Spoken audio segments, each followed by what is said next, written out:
Bueno, vamos a ir comenzando la segunda mesa de este congreso, que como está anunciado en el programa y que lo estamos pudiendo cumplir, está dedicado a las mujeres en la República, y me acompañan aquí en la mesa pues dos grandes especialistas en la historia de las mujeres en el siglo XIX. Gloria Espigado Tocino, catedrática de la Universidad de Cádiz, y Raúl Mínguez Blasco, investigador Ramón y Cajal del Departamento de Historia Contemporánea en la Universidad del País Vasco. Y es un verdadero placer tenerlos aquí. A Gloria, porque además la trabajé mucho en esta casa, en una vida anterior, cuando había aquí una asignatura que se llamaba Las mujeres en la historia de la ciudadanía, que es de las asignaturas que más he disfrutado impartiendo, y entonces los trabajos que se estaban publicando en ese momento, por ejemplo el de Heroínas y Patriotas, fueron muy importantes para poder desarrollar esa asignatura en ese momento. Y así que tenerla aquí, o sea, te puedo decir que en esta casa se te ha leído mucho y ha habido muchas estudiantes que te han estado leyendo y discutiendo tus trabajos y trabajos que habían sido coordinados por ti.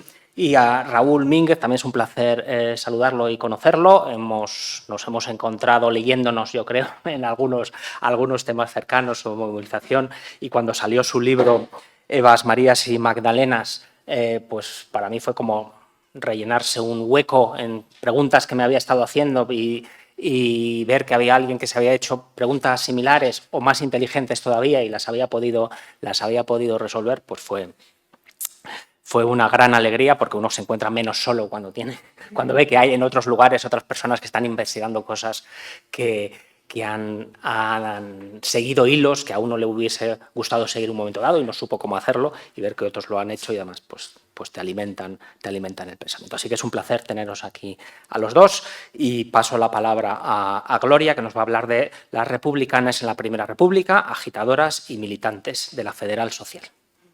Gloria, por favor. Diego, por tu amable presentación, y gracias a Gregorio y a Ainhoa por haberme invitado y a darme la oportunidad de encontrarme aquí con buenas y buenos amigos. Yo no voy a hacer una semblanza estrictamente del periodo, o sea, de las mujeres en la Primera República, porque como podéis comprender, a veces es muy difícil encontrar vestigios, ¿no?, de su presencia. Y me lo he planteado como una valoración, ¿no?, de cómo vivieron, quizás durante el sexenio, pero también en el periodo republicano, la idea republicana, las mujeres que se adscribieron a ese movimiento. Y es que yo creo que ellas ya se veían, de alguna manera, como sujetos políticos en algún caso. Y algunas publicaciones, como por ejemplo la que publicó en el verano del 70 en el menorquín Modesta Periú, que se titulaba Derechos políticos de la mujer, deseaba la incorporación de las españolas a la vida política, y destacaba el ejemplo de los Estados Unidos, que escasamente en el año anterior, en el estado de Wyoming, había concedido el voto a las mujeres, ¿no? O sea, sorprende que las españolas algunas españolas estuvieran al tanto ya de estas novedades. O también el testimonio que recogieron tanto Goyo como Rafa Serrano en su publicación sobre los textos de la República, el de Carolina Pérez, la Ilustración Republicana Federal del 28 de mayo del 72, a un año de la proclamación republicana, La mujer en democracia, pues ya era un signo esperanzado, un artículo esperanzado en que el cambio que la revolución, ¿no?, pues la septembrina, pudiera concernir también a las españolas como entes políticos también, ¿no? Es importante porque yo creo que lo que vieron las españolas, y no solo las republicanas, y Raúl nos va a dar un baño de realidad seguidamente, fue ver las posibilidades, las posibilidades políticas, la oportunidad política, como dicen los sociólogos de los movimientos sociales, que surgían. Entonces yo creo que se puede hablar más o menos de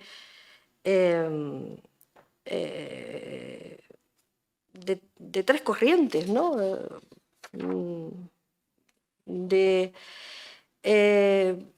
y esto yo creo que tiene repercusiones historiográficas evidentes, porque nos hemos planteado el ángel del hogar como un canon, ¿no? Un modelo monolítico que impedía cualquier tipo de traspaso de las esferas privadas a las públicas, ¿no? Y encorsetaban a las mujeres. Y yo creo que el sexenio, y no solamente, yo creo que surge también ya en el bienio progresista, ¿no? Como Maricruz Romeo ya lo ha puesto en evidencia, ¿no? Porque esta eclosión de mujeres de todas tendencias políticas, que ahora resumiré, no se explica sin un trabajo hecho previo, ¿no? Sin una incursión que nos obliga, yo creo, y esta es un poco la línea que tenemos en nuestro nuevo proyecto de investigación del que estaba hablando con Raúl, con Mónica Burguera, replantearnos esos corsés que a veces somos nosotras mismas las que forzamos, ¿no?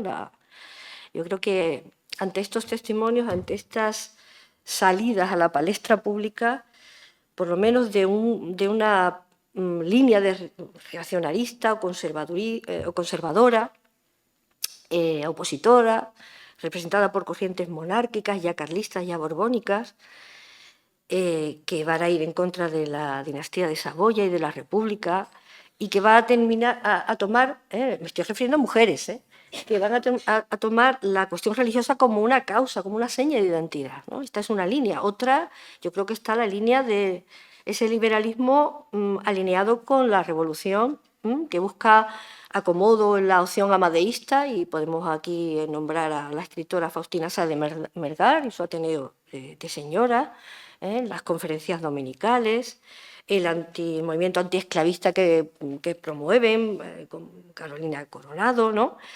Y que viene a coincidir también con la línea argumental de la mujer del porvenir, ¿no? De Concepción Arenal, ¿no? Y una última corriente, que es de la que yo voy a hablar ahora mismo, la republicana, con clara conciencia social. Lo que me sorprende a estas mujeres es que apenas se ocupan del tema territorial, ¿no? Para ellas esa no es una cuestión, pero sí de las cuestiones sociales, ¿no? Y que basculan por momentos hacia la internacional obrera recién llegada. Esa es otra, ese viaje, esa doble militancia, también me interesa muchísimo. Bien, el sexenio, ¿qué les dio a estas mujeres legalmente como novedad? Pues muy poca cosa, ya lo sabemos. Un código penal, donde se la machacaba con los temas de adulterio, una ley de matrimonio civil donde en el artículo 52 pues no les permitía publicar sin autorización del marido en el caso de las casadas, aunque sí se reconocía la patria potestad de las viudas vueltas a casar. Y la República, en verdad, pues todo tiene, pues en la ley de Eduardo Benot, pues una regulación del trabajo infantil que podemos entender que tocaba a niños y a niñas, ¿no? Y en algún párrafo se aludía a la especificidad de la mujer trabajadora, pero nada más, ¿eh? Lo que sí, a mí me parece que la novedad del sexenio y de la República también es la reacción de la sociedad civil, que es la que se toma en el caso de la búsqueda de espacios nuevos para las mujeres, pues las posibilidades, donde la ley no dice nada, pues ahí entramos a saco o nos inauguramos, ¿no? Por ejemplo, en el ámbito de la educación es evidente, ¿no? Que los horizontes sí que se abren, y es por esa acción que viene desde la sociedad civil de procurar que las mujeres entren en la educación secundaria y después, acto seguido, en la universitaria. Pero no solo eso también, ¿no? El espacio público tiene una serie de derechos amparados por la Constitución del 69, como el derecho de petición, derecho de reunión y derecho de asociación, que las mujeres también aprovechan. En este caso, las republicanas, desde luego, lo hicieron, ¿no? Ahora bien, ¿cómo han quedado retenidos en la memoria, ¿no? O cómo las retrataron, ¿no? Lo que quedó sobre todo de ellas fue las caricaturas, María Ángela Orobón, Isabel Mornat, ¿no? En el teatro Gregorio lo ha estudiado muy bien. a veces eran unas miradas muy caricaturescas, ¿no? Pero también en la prensa encontramos el tratamiento como amazonas, ¿no? El aire de mujeres defensoras, mujeres fuertes, incluso militarizadas, ¿no? Con sable, vestidas de hombre, con un pantalón. Así las retrata también Galdós, ¿no? Sus famosos episodios que aquí se han aludido. Y, por tanto, pues eso, defensoras de la República, ¿no? Pero fueron mucho más que esto. Esto hay que ponderarlo porque había escritoras como la salmantina Matilde Cherny, oradoras, se curtieron en los clubes republicanos como Magdalena Bonet, fueron fundadoras de prensa, como la granadina Narcisa Paz y Molins. Algunas ya llevaban años de activismo, como Margarita Pérez de Celis.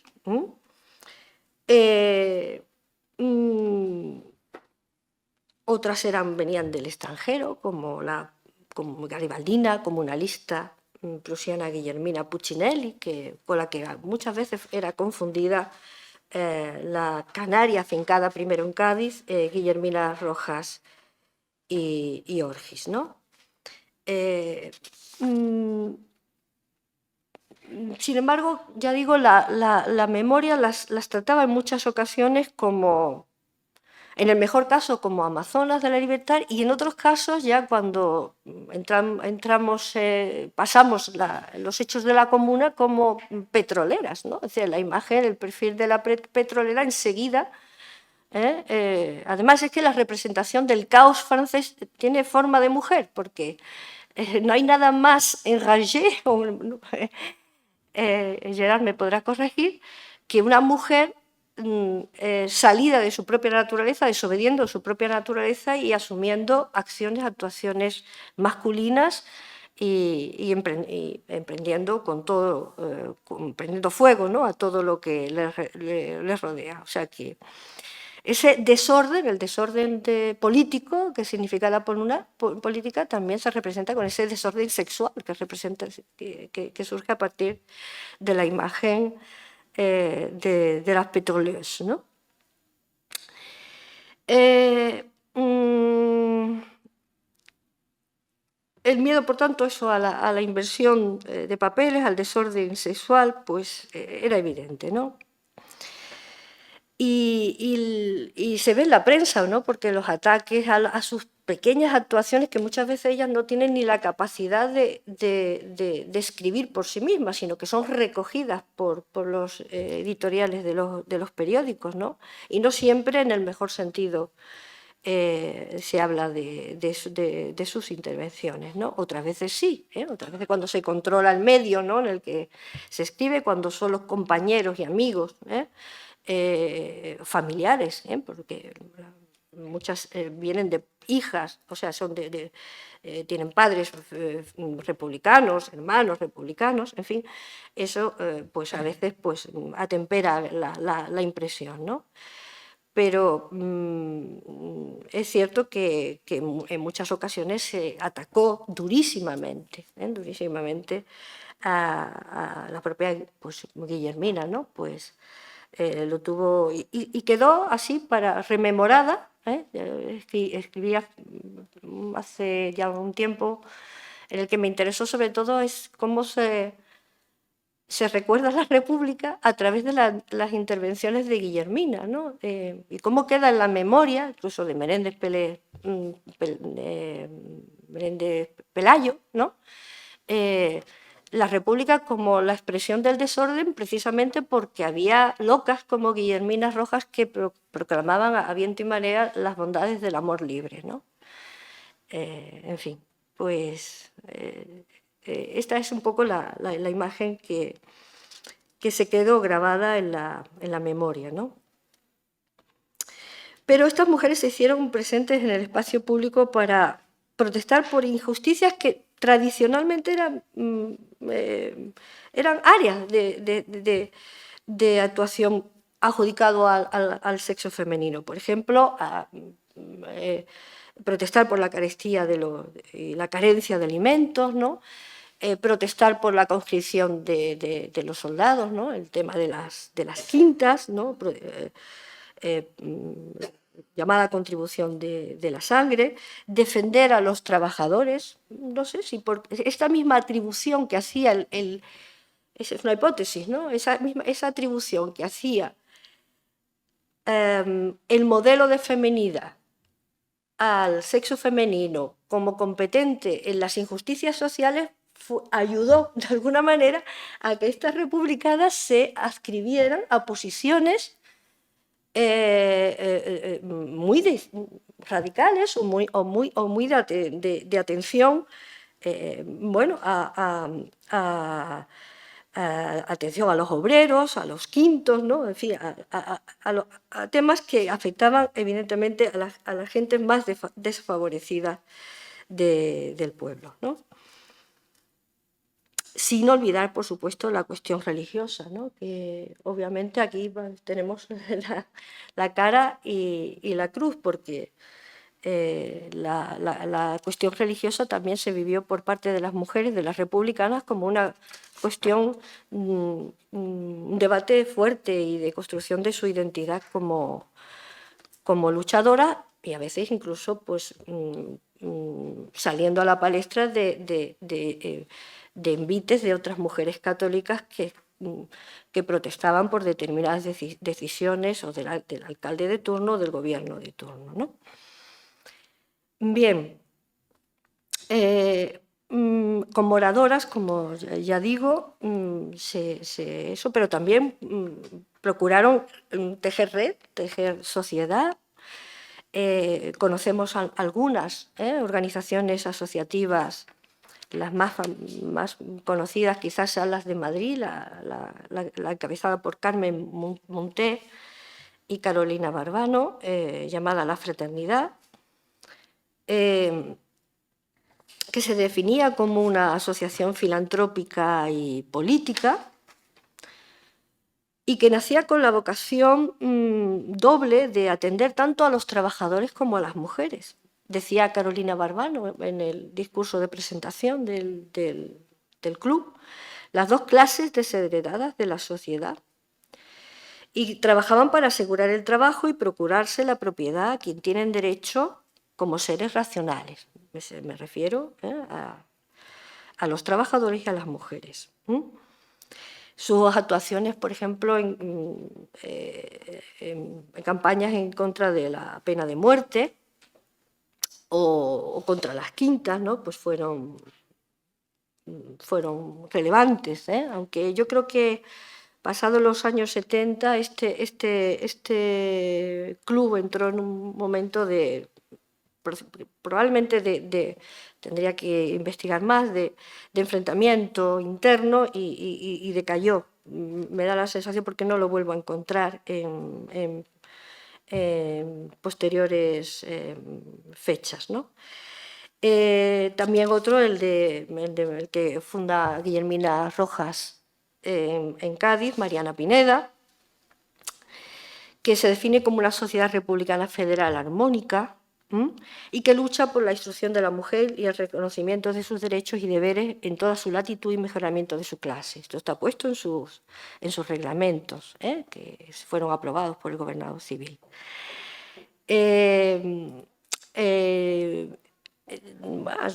Hay también una red que además no solamente se apoya en las decisiones, porque cuando Guillermina se va a Madrid, porque piensa que la capital le puede ofrecer mayores oportunidades para su militancia, pues Margarita Pérez de Celis, una histórica, es la que se hace cargo del club Mariana Pineda, ¿no? Y yo creo que tengo la convicción, porque el famoso discurso de Guillermina es en finales de octubre de 1871, en defensa de la Internacional, cuando se quiere prohibir, y a comienzos de 1872 surge el periódico La Internacional en Cádiz, que es Manuel García Rojas, y Guillermina, y Margarita Pérez de Celis, que tiene publicaciones allí que recogen otros órganos. O sea, que me da la sensación de que este paso del republicanismo al internacionalismo, o esa compatibilidad de ambas adscripciones, se maduró, ¿no?, por parte de ambas en un mismo momento, ¿no?, en un tiempo muy paralelo.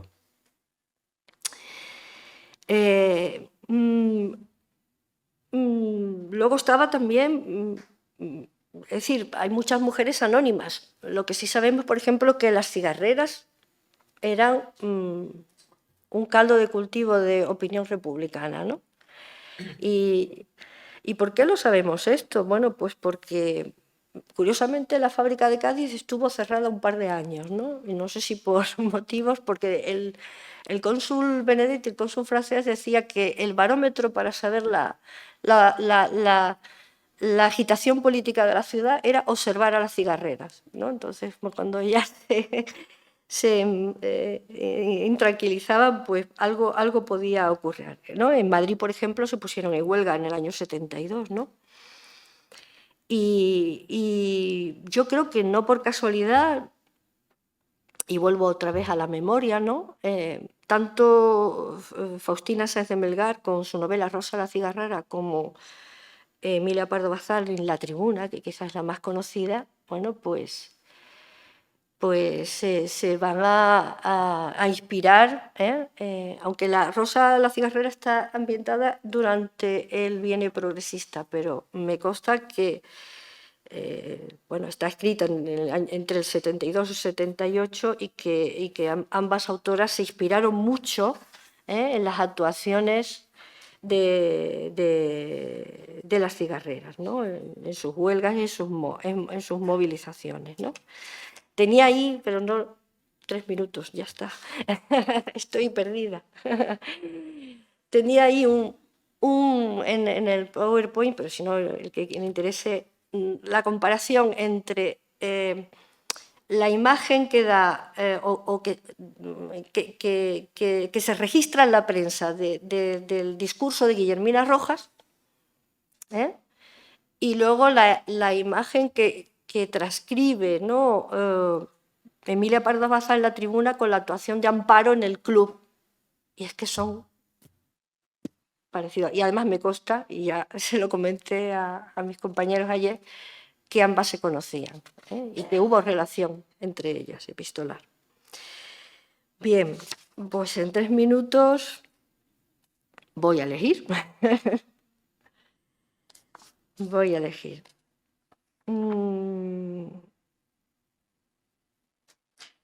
Bueno, simplemente insistir que, además de republicanas, además de internacionalistas, podían ser, no lo olvidemos, librepensadoras, aunque no utilizaran el término librepensador, pero sí en ese momento se utilizaba mucho la expresión de seguir la religión de mi conciencia, o de lo que mi conciencia me dicte. Podían ser masonas, podían ser espiritistas. Nos consta que Margarita Pérez de Celis era espiritista. Y podían ser, pues, por supuesto, abolicionistas, ¿no? Algunas, en el 72, Guillermina Rojas participó, y a lo mejor eso fue lo que quedó en la retina de Galdós, en una manifestación en contra de los intereses esclavistas, ¿no? Sobre qué escribían cuando tenían la oportunidad, también tenía una imagen con algunos escritos de ellas, pues, y con esto voy a acabar. Por supuesto, por la defensa de la República como sistema de gobierno y la exaltación de sus iconos, mitos y líderes más populares. Para ellas la República está dotada de unas propiedades taumatúrgicas, ¿no? Lo va a arreglar todo, va a ser la solución de las injusticias sociales, es garantía de libertad y de progreso. Y ya digo, el tema territorial no ocupa para ella mayor preocupación. El rechazo, paralelamente, muchas veces la construcción de la loa a la República se hace con el negativo del rechazo al sistema monárquico, que también suele salir en muchos de sus... por el cual algunas sufren cárcel, como Modesta Periu, ¿no? que además allí parece que cogió alguna enfermedad, eso, y murió al poco tiempo, ¿no? Fue encarcelada por un escrito, El rey se va, ¿no? Se titulaba concretamente. Implicación máxima, como digo, por el problema social, en la cuestión ricos-pobres, obreros, burgueses, esclavos, soldados, está muy presente en sus escritos. Rechazo al poder de la Iglesia, especialmente no a la religión, algunas son creyentes, pero sí son librepensadoras en el sentido de que buscan una sociedad laica y dejar a la religión el espacio de la privacidad individual, ¿no? Y, por supuesto, pues critican a la beata, a las monjas, a todas estas mujeres que también están saliendo precisamente a la calle a defender su territorio, ¿no? Y, finalmente, la emancipación femenina, que yo creo que esto es lo que las coloca en una posición ya mucho más genuina, porque para ellas la emancipación femenina es el signo de los tiempos por donde tienen que ir. Si hay una ley universal que lleve al progreso, esa tiene que ser la del avance de los derechos de las mujeres, ¿no? Entonces, bueno, pues hay muchos escritos, aquí tengo una cantidad de ellos para deciros, pero no voy a insistir más por no acumular más espacio, ¿no? En fin, yo pienso que podemos volver al sexenio y a la República no como... A mí cada vez tengo la sensación de que no es solamente una explosión, un hito aislado, sino que es un eslabón de una cadena que se ha empezado antes, y que va a tener continuidad. Y ahí está cómo la siguiente generación las rememora, las recuerda.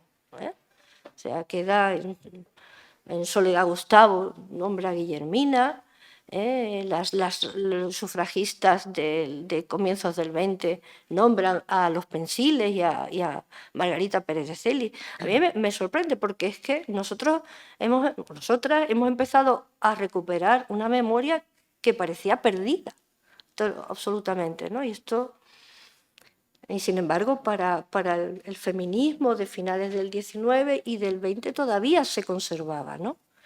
Y no digo ya que no se conservara para aquellos que querían pues neutralizar el peligro, como el divorcio, como el de los derechos de las mujeres, etcétera, ¿no? El progreso, en definitiva, lo vinculaban al desorden que las mujeres habían ocasionado dentro de la República, ¿no? Dentro como militantes y como agitadoras de la federal social. Yo siempre meto esa palabra porque creo que las define mejor, más que incluso que la palabra federal.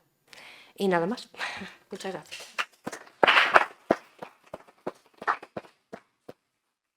Muchas gracias, Gloria. Ahora pasamos la palabra a Raúl, que creo que va a poner un PowerPoint. Me pongo el cronómetro para así evitar que no me tengas que dar un grito desde ahí, por si me paso. Listo. Bien, bueno, lo primero, pues agradecer a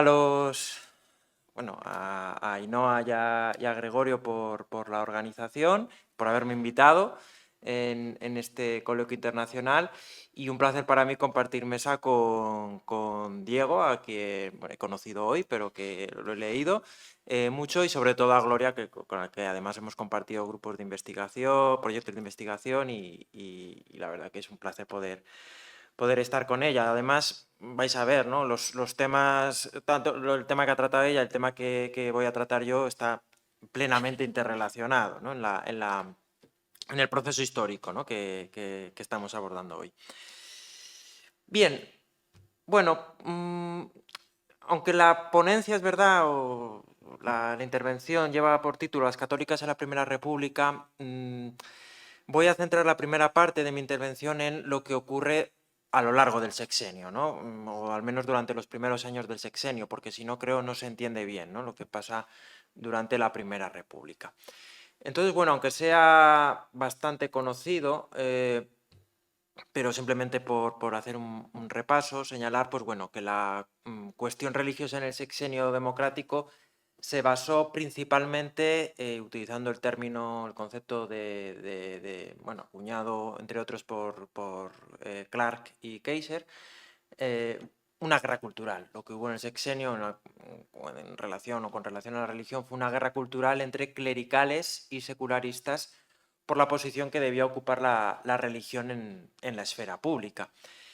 Episodios violentos, como el que tenéis representado en la imagen, en esa diapositiva, bueno, en esa lámina, ¿no?, de los Borbones en pelota, fueron en realidad escasos en líneas generales, ¿vale?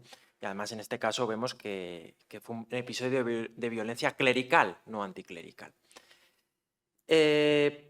¿Cuáles fueron las principales medidas secularizadoras? Ya digo, no estoy aquí descubriendo absolutamente nada, porque muchos de los que estáis aquí esto lo habéis estudiado con mucho mayor detalle, pero simplemente para, digamos, enfocar, ¿no?, a dónde quiero ir después. Pues bueno, durante 1868 y 1869, durante el periodo de las juntas revolucionarias y el gobierno provisional, pues bueno, entre las medidas secularizadoras más destacadas, la supresión de la Compañía de Jesús, de los jesuitas y de las conferencias de San Vicente de Paúl, una asociación caritativa internacional, la liquidación también de algunos conventos, muchos de los cuales femeninos, y, por ejemplo, también la libertad de imprenta, ¿vale?, entre otras, ya digo. En la Constitución de 1869 y durante la monarquía de Amadeo I, entre 1869, por tanto, y 1873, todo este periodo, pues bueno, por supuesto, el célebre artículo 21 de la Constitución, en donde se decretó la libertad de cultos, la Ley de Matrimonio Civil de 1870, la creación también del registro civil, que dejaba, pues, en un segundo plano, como sabéis, a los registros parroquiales, o la secularización de cementerios, ¿vale?, entre otras medidas. Y ya durante la Primera República, claro, la separación entre la Iglesia y el Estado, ¿vale?, que así apareció recogida en la Constitución Nonata, la Constitución Federal, y desarrollada, pero bastante poquito, ¿no?, por legislación posterior. Bien. En este esquema quiero abordar, habría más, ¿vale?, pero creo que son las dos fisuras, o lo que yo considero las dos fisuras discursivas más importantes, ¿no?, de lo que he denominado discurso católico de género, ¿no?, que tiene que ver tanto con el papel de las mujeres, el papel que se consideraba apropiado para las mujeres en aquella época, el modelo de feminidad, si queréis, y también la posición de la religión. Como veis, en ambos casos el resultado es este de aquí, ¿no?, que las mujeres al final podían participar en la esfera pública en defensa de la religión. Pero ¿cómo llegamos a esa conclusión, ¿no?, analizando este discurso católico de género? Pues bueno, por un lado, dentro del discurso católico contrarrevolucionario, la familia no solo era la célula básica de la sociedad, sino que también era su fundamento legitimador. Era a partir del modelo jerárquico y patriarcal de la familia cómo se fundamentaba, o a partir de la cual se fundamentaba el modelo social y político. Dentro de esa familia, las mujeres eran consideradas sus cabezas espirituales, ¿vale? Es decir, algún sacerdote, como uno que he estudiado yo mucho, Antonio María Claret, o también algunos publicistas católicos de la época, la denominaban sacerdote doméstico, para referirse a las mujeres, ¿no? Entonces tenían, dentro de este pensamiento católico, dentro de este discurso católico, ese papel. Por tanto, a partir de ese papel, y teniendo en cuenta que la familia era una institución que tenía influencia social, entendemos que las mujeres debían preocuparse, las mujeres católicas debían preocuparse por la marcha de la sociedad. Por tanto, como vemos, como ha dicho Gloria, ¿no?, esa separación entre esfera pública y esfera privada es más artificial que real. A niveles prácticos no se produce, ¿no? Otra cosa es que discursivamente se buscara enfatizar, ¿no? Pero a niveles prácticos no se produce, incluso discursivamente vemos que hay contradicción. Por otro lado, la otra fisura sería esta, ¿no? Para los sectores clericales, la religión no debía confinarse a la esfera privada, como si defendían los sectores secularistas, que durante el sexenio pues, van a tener, como sabéis, una presencia importante. A eso se le unía el hecho de que dentro del discurso católico las mujeres eran consideradas más religiosas, naturalmente más religiosas que los hombres. Esto entra dentro de ese proceso conocido como la feminización de la religión, de la que bueno, he escrito alguna cosa. Y sobre todo lo que defiendo es que esa feminización es sobre todo discursiva, ¿vale? Y se basa principalmente en esa idea. Las mujeres son por naturaleza más religiosas que los hombres. Por tanto, si las mujeres, digamos, en el punto de vista religioso, son consideradas privilegiadas, ¿no? De alguna forma, con respecto a los hombres, y si la religión no puede confinarse, según estos sectores clericales, a la esfera privada, sino que tiene que tener presencia en la esfera pública, llegamos, como digo, a esta conclusión que os he señalado, ¿no? Que las mujeres podían participar en la esfera pública en defensa de la religión. Bien, vamos a ver cómo se desarrolla, por tanto, este esquema, digamos, teórico en la práctica histórica. Bien, voy a citar brevemente algunas de las iniciativas que fueron promovidas por mujeres católicas frente a los avances secularizadores del sexenio, ¿vale? Me voy a referir ahora a todo el sexenio democrático. Bien, por un lado, pues por ejemplo, aprovechando las nuevas libertades, pues la constitución de asociaciones, ¿vale? De asociaciones de mujeres católicas. La más importante es la que va a estar vinculada a la Asociación de Católicos, que bueno, ahora está estudiando Francisco Javier Ramón Solans, más en concreto, ¿no? Sería un ejemplo, pero va a haber más, ¿no? Luego ya señalaré algunas relacionadas con un elemento propiamente femenino, considerado en la época como era el ejercicio de la caridad, ¿no? Asociaciones de mujeres para el ejercicio de la caridad. Otra iniciativa va a ser la fundación de escuelas católicas, por parte no solo de las congregaciones religiosas femeninas, que se van a aprovechar, que sea paradójico, de la libertad de enseñanza decretada por el gobierno provisional en 1868, ¿sí? Se van a aprovechar de esta libertad de enseñanza para seguir fundando escuelas, ¿vale? Aunque es verdad que otras también las van a tener que cerrar. Pero también asociaciones laicas van a constituir, asociaciones laicas incluso de mujeres, van a constituir escuelas, ¿no? Ya funcionaban desde hacía tiempo las escuelas dominicales, desde 1857, fundadas entre otras por la Madre Sacramento, la fundadora de las Adoratrices, y van a seguir funcionando, ¿vale? Durante este periodo. En tercer lugar, la recogida de firmas, ¿vale? Van a tener un gran protagonismo en recoger firmas, bueno, lo más destacado y, bueno, aquí quien mejor puede hablar es el moderador de esta mesa, es Diego Palacios, va a ser la de la recogida de firmas en contra de la libertad de cultos, ¿no? Se llegó a hablar de que hasta 3 millones de firmas se recogieron, ¿no? Muchas de ellas fueron femeninas, fueron mujeres las que firmaron o las que recogieron esas firmas, ¿vale? Muy relacionado con esto estaría también el envío de exposiciones firmadas a las autoridades, ejerciendo ese derecho de petición, ¿vale? Que también ha estudiado Diego Palacios. Bueno, en algunos de mis escritos pues sí que he recogido algunas de estas exposiciones, muy interesante porque estas mujeres se presentan siempre como católicas y patriotas, es decir, vinculan muy bien la identidad religiosa y la nacional, y siempre se presentan como que ellas en realidad no quieren hacer esto, pero se ven obligadas a hacerlo porque la religión está en peligro, y siempre se consideran apolíticas, porque ellas en realidad no están interviniendo en política, sino que están interviniendo en defensa de la religión, ¿vale? Considerando para ellas que la religión no es una cuestión política. Interesante, ¿no? Ese no sé, giro discursivo.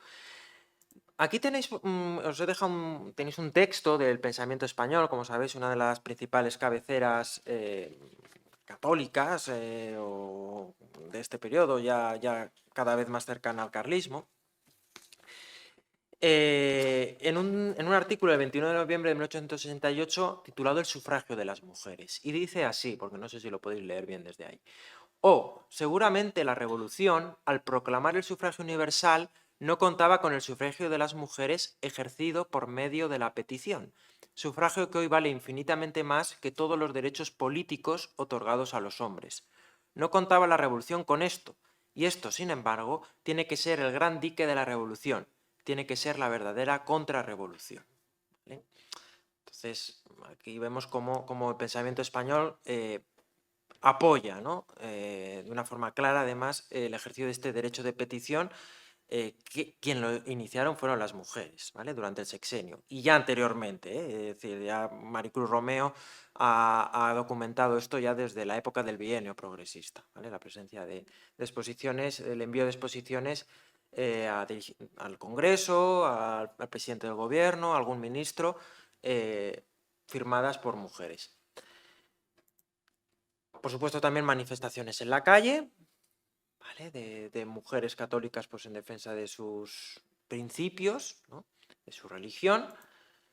Y luego también, pues, por ejemplo, algunas acciones de resistencia individual y colectiva. Por ejemplo, no lo voy a desarrollar aquí, pero sí que pues, en mi tesis doctoral, en algún artículo posterior, pues sí que he tenido oportunidad de hacerlo. Pues, por ejemplo, maestras, muchas de ellas en escuelas públicas, que se negaron a cumplir el juramento de la Constitución de 1869 y por negarse se vieron obligadas a perder su trabajo, a pesar de que lo habían ganado por oposición, ¿vale?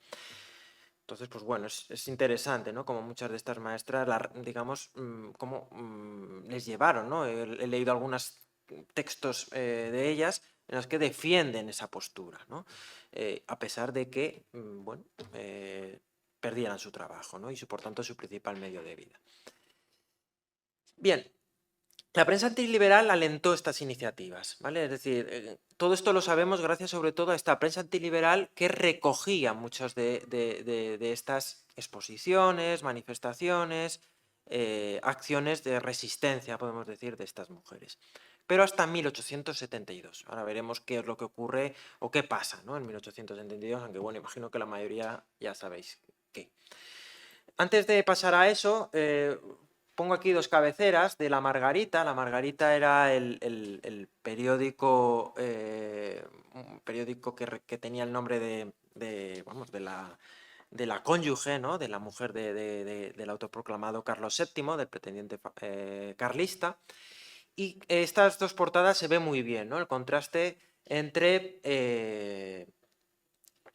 la primera, la que tenéis a la izquierda, del 25 de junio de 1871, en el que se subtitula Álbum de las señoras católico-monárquicas, y donde el primer apartado se llama Política femenina y se habla del liberalismo. Es decir, es una explicación adaptada al pensamiento contrarrevolucionario sobre el liberalismo y está dedicado a las mujeres. Este era un periódico dirigido a las mujeres.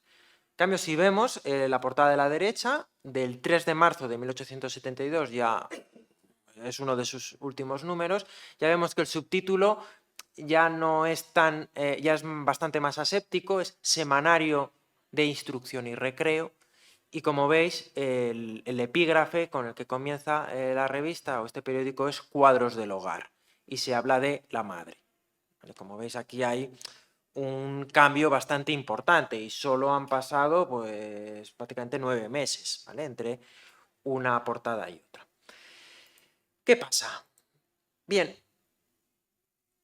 yo creo que la menor presencia de las católicas en la Primera República, al menos lo que yo he podido documentar, que me he basado sobre todo en la prensa, aquí habría que hacer más trabajo sobre todo de archivo, en archivos locales quizás podamos encontrar más información al respecto, pero lo que yo he podido revisar es la prensa. Veo que las mujeres tienen las mujeres católicas tienen mucha menor presencia en los periódicos, ya sean de carácter republicano o de carácter, digamos, católico o carlista, ¿vale? ¿Por qué motivos? Yo diría tres. Por un lado, el temor de las élites carlistas a agitar el fantasma de la mujer política. es verdad que habían propiciado, ¿no?, que las mujeres durante los primeros años del sexenio pudieran participar en la esfera pública, pero se dieron cuenta, y ya hemos visto que la Margarita es un buen ejemplo, de que a lo mejor se estaban pasando de frenada, ¿no? Y de alguna forma era necesario volver a dejar a las mujeres en su espacio natural, que era el hogar y la familia. En segundo lugar, el enfrentamiento entre las autoridades civiles y eclesiásticas, la verdad es que durante la Primera República no fue mayor que en los años anteriores del sexenio. Por tanto, no había motivos objetivos para que las mujeres católicas tuvieran una mayor presencia, ¿no? Esto así lo defiende, por ejemplo, Pilar Salomón en este libro que ha salido este año sobre la federal, coordinado por Suárez Cortina. Y por otro lado, claro, el contexto de guerra. Hay que tener en cuenta que estamos en 1872, se inicia la denominada Tercera Guerra Carlista, y claro, cualquier apoyo explícito a la Iglesia Católica dentro, digamos, del bando liberal o el bando republicano, si queréis, podía tildarse de favorable al carlismo. Entonces, pues entiendo que eso también pudo retrotraer, ¿no?, a muchas mujeres católicas a exponer, ¿no?, sus simpatías a la Iglesia en el espacio público en este contexto.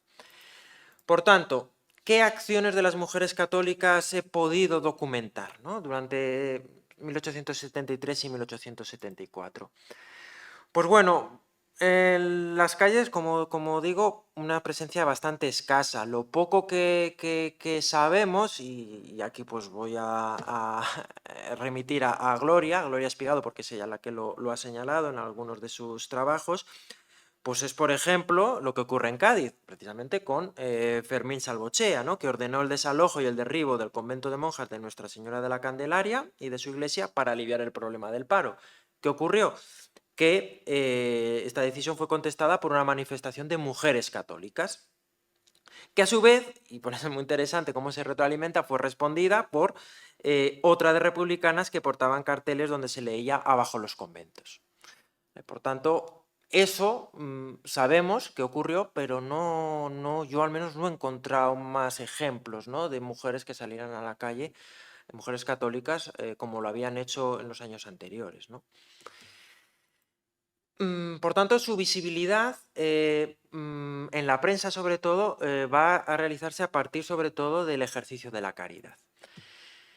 En el caso de la prensa carlista, que como sabéis a partir de 1874 solo va a tener una única cabecera, que va a ser el Cuartel Real, publicado en el lado carlista, pues se va a destacar el papel caritativo de Margarita de Borbón Parma, de la duquesa de Madrid.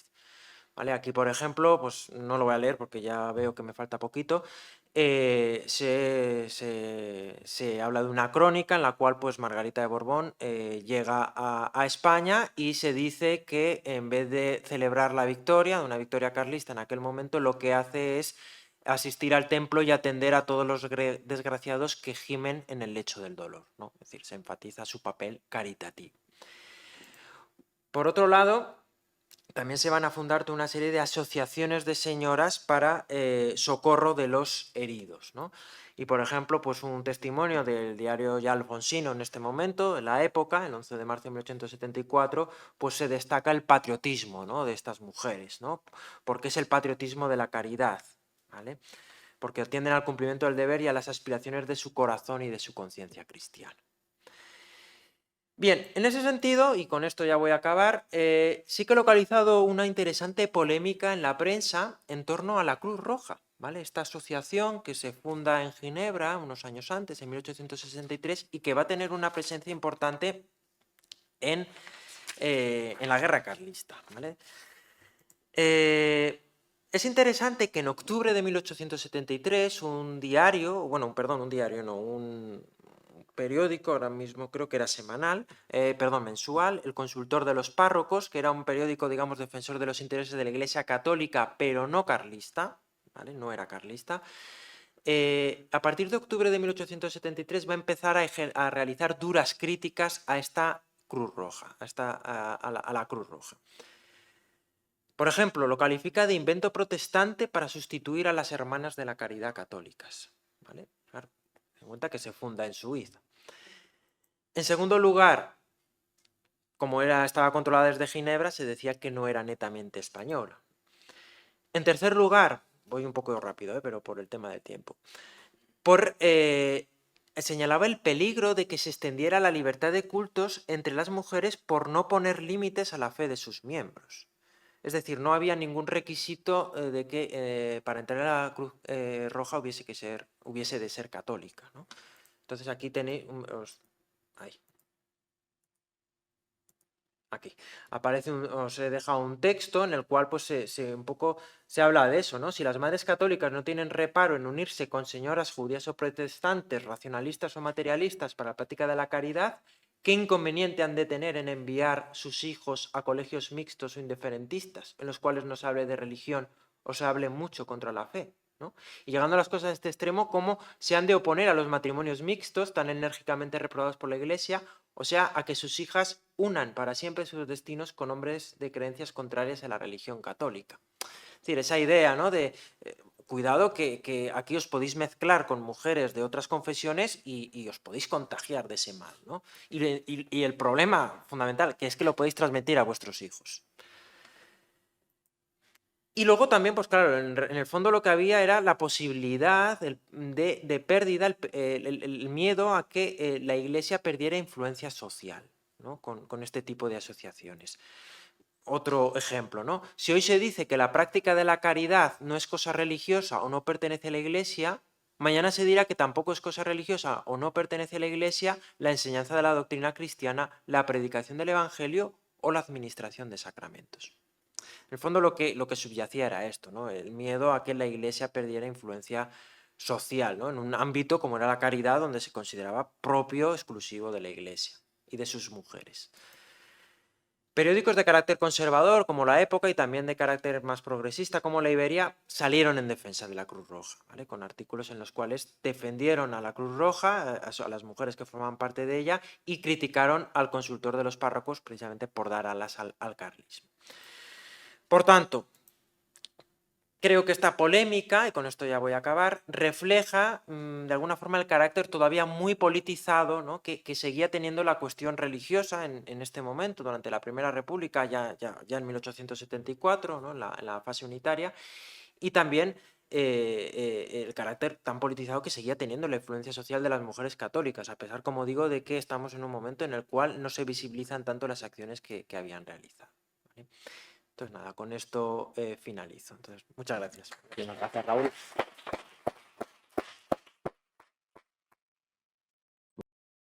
Antes de daros la palabra, yo solo quería señalar que yo creo que es interesante señalar la analogía del elemento discursivo para explicar cómo una concepción maternalista que ha presentado Gloria es lo que podría explicar por qué las republicanas se hacen republicanas sociales, o sea que es precisamente un elemento de su feminidad la que las lleva a un recorrido, en este caso de radicalismo, y al mismo tiempo es el mismo elemento de feminidad y es su rol en la familia como transmisoras de la religión las que las hace movilizarse en el caso de las católicas. O sea, tendríamos el mismo esquema de relaciones de género funcionando en dos contextos distintos, pero digamos que es el mismo mecanismo, una analogía muy grande de ese militantismo.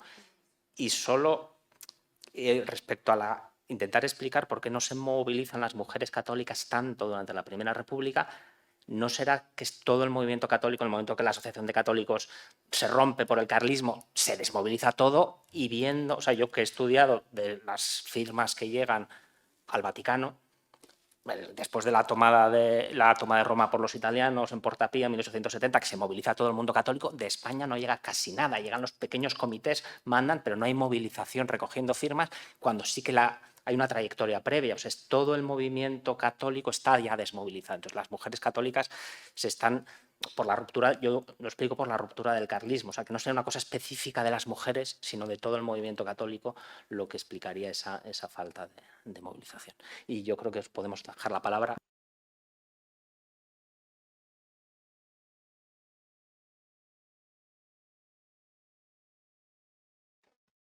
De las esferas, ¿no? Evidentemente es una ficción, es un discurso que intenta tener efectos sobre los cuerpos, diríamos, ¿no?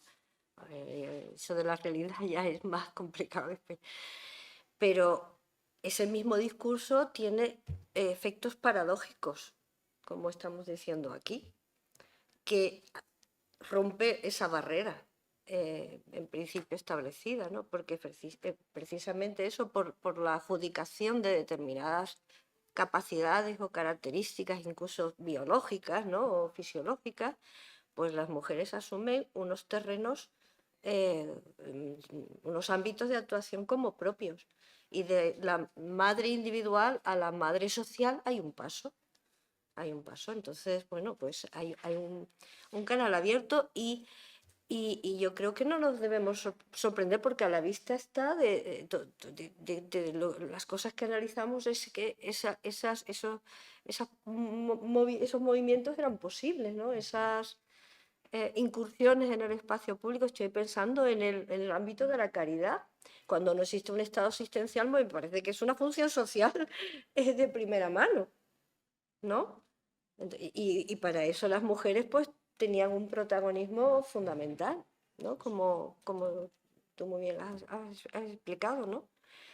Claro, obviamente hay que saltar, claro, cuando hay novedades, es decir, oye, las americanas del estado de Wyoming están votando, es decir, hay una recepción de una novedad. Y eso significa pues un replanteamiento de a dónde me puede llevar pues este espacio que me estoy tomando, ¿no? Pero que es evidente que yo creo que ellas se sentían útiles e implicadas en causas sociales, ¿no? Muy, y que rompían, obviamente, ese esquema que para mí es producto más de una ansiedad, ¿no? Del temor a que las cosas cambien, ¿no? Me parece a mí. No sé si te he contestado, Florencia. Sí, yo pues bueno, estoy básicamente de acuerdo con lo que habéis señalado. Efectivamente, yo creo que dices, no, sigue teniendo utilidad el paradigma público-privado, claro. Una cosa es lo que a lo mejor algunos sujetos históricos en el pasado querían, ¿no? Que era pues eso, ¿no? De limitar a las mujeres a la esfera privada y a los hombres a la esfera pública. Pero vemos que hay muchos casos, ¿no? que en la práctica histórica esto no ocurre, ¿no? Y que lo que digo, ¿no? Que es en el propio discurso donde encontramos también esas fisuras, ¿no? Por tanto, pues bueno, está claro que operativa nos puede ayudar un poco pues, a clasificar, ¿no? Pues, al final, pues muchas veces lo que hablamos siempre, ¿no? Las generalizaciones pues, son útiles, pero todas son falsas, ¿no? Entonces, pues esto de situar a las mujeres en la esfera privada, a los hombres en la esfera pública, pues es otra más, ¿no? Por otro lado, pues claro, también de acuerdo con lo que has señalado, efectivamente, el catolicismo político, digamos, se desmoviliza, ¿no? Sobre todo a raíz del inicio de la guerra carlista. Eso, por supuesto, también influye, ¿no? en el hecho de que también aparezcan, digamos, o haya menor presencia de las mujeres en la esfera pública, porque como señalas, es algo, digamos, general, ¿no? Es algo general el movimiento católico. Entonces, totalmente de acuerdo con ese matiz.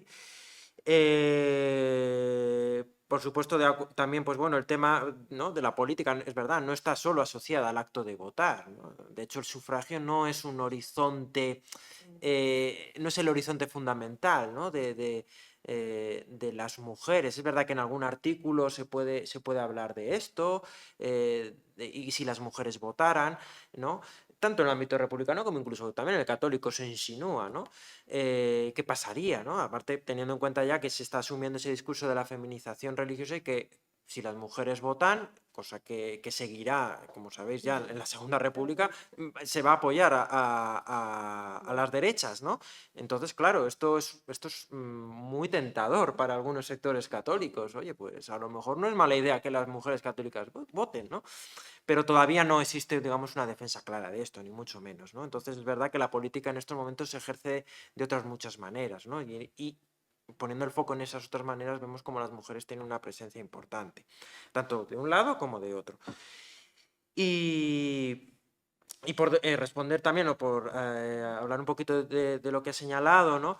Efectivamente, ¿no? Con la libertad de cultos, con la presencia, la entrada de los o la visibilización, ¿no? de los protestantes en España, pues claro, existe una reacción, ¿no? Lógica, una reacción en ese momento de cierto temor, ¿no?